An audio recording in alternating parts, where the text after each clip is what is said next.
নমস্কাৰ, মই আজি শিশু দিৱস উপলক্ষে আফা KBM লিটিল ষ্টাৰ স্কুলৰ পৰা আৰ্ট কম্পিটিশ্যনৰ কাৰণে ল'ৰা ছোৱালীক লোৱা হৈছে। অকল আমাৰ KBM লিটিল ষ্টাৰ স্কুলৰে ল'ৰা ছোৱালী নহয়, বেলেগ আউটছাইড ষ্টুডেণ্টবিলাককো ইয়াত আৰ্ট কম্পিটিশ্যন কৰিবলৈ দিয়া হৈছে। তো এইখন অকল আফা লিটিল ষ্টাৰৰ পৰা নহয়, আমাৰ আফা মেডলাইফ BM হস্পিটালৰ হৈ একেলগে আমি এই আৰ্ট কম্পিটিশ্যনখন কৰিবলৈ দিয়া হৈছে। তো আমাৰ এই আফা স্কুল লিটিল ষ্টাৰ স্কুল আমি বহুত ওপৰলৈ লৈ যাবলৈ বিচাৰি আছোঁ।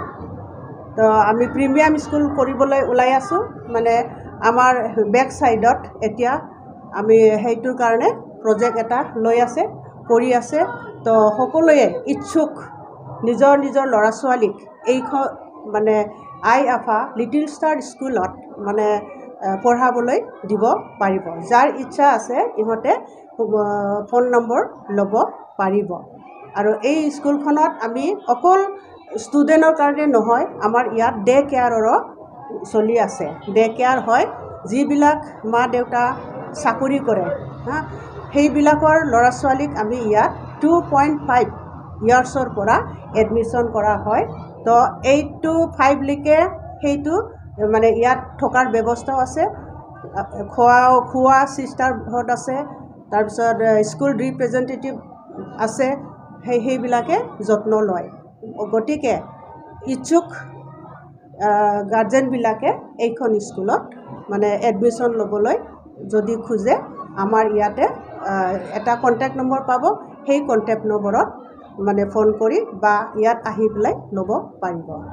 প্ৰথমবাৰ অৰ্গেনাইজ কৰা হৈছে আৰু প্ৰথমতে মই ধন্যবাদ কৰিব বিচাৰোঁ এই আফা মেডলাইফ হস্পিটেল যে আছে, সিহঁতে নিজে ইমান কষ্ট কৰি পেলাই এইটো ব্যৱস্থা কৰি দিছে। মোক বহুত ভাল লাগিছে। সেইকাৰণে যিমান গাৰ্জেন লগ এই এডভাৰটাইজমেণ্টটো চাইছে, সিহঁতে বহুত কপাৰেশ্যন কৰি পেলাই আজি আহিছোঁ। মোৰ মতে এইটো আৰু ইভিনিঙৰ আৰু এটা আছে গ্ৰুপ 2, এইটো গ্ৰুপ 1 আৰু গ্ৰুপ 2 বেছি আহি যাব এইটো। সেইকাৰণে ভাল লাগিছে আৰু ছেকেণ্ড টাইম যেতিয়া আৰু হ'ব, ইয়াতকৈ আৰু বেছি হ'ব, এইটো মোৰ সম্ভাৱনা আছে।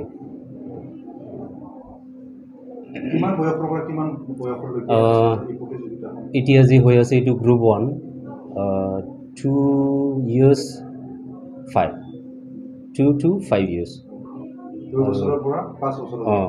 ইয়ালৈকে প্ৰাইজ মানিও আছে। প্ৰাইজ মানি ফাৰ্ষ্ট প্ৰাইজটো হ'ল 10,000, ছেকেণ্ড প্ৰাইজ হ'ল 7,500 আৰু থাৰ্ড প্ৰাইজ হ'ল 5,000 আৰু কনচলেশ্যন প্ৰাইজো আছে মোটামুটি 2,500। মোটামুটি চবেই পাই যাব এইটো, কিয়নো কণ্টেষ্টেণ্ট অলপ কম আছে গ্ৰুপ 1ত, কিন্তু গ্ৰুপ 2ত বহুত আছে। মোটামুটি 30+ হৈ যাব গ্ৰুপ 2। এইকাৰণে মোৰ অনুৰোধ এইটো, আমাৰ যিমান ব্যৱস্থা থাকিব লাগে এডুকেশ্যন ছেক্টৰত বহুত সুবিধা আছে ইয়াতে, ইনক্লুডিং AC, ছিকিউৰিটি আৰু যিমান সুবিধা আছে মোটামুটি। এইকাৰণে যিমান গাৰ্জেনবিলাক এইটো গম পাইছে, যদি অলপ এডমিশ্যনৰ কাৰণে ৰেডি হৈ পেলাই আহিলে বহুত ভাল আৰু এইটো মোৰ পৰা অনুৰোধ।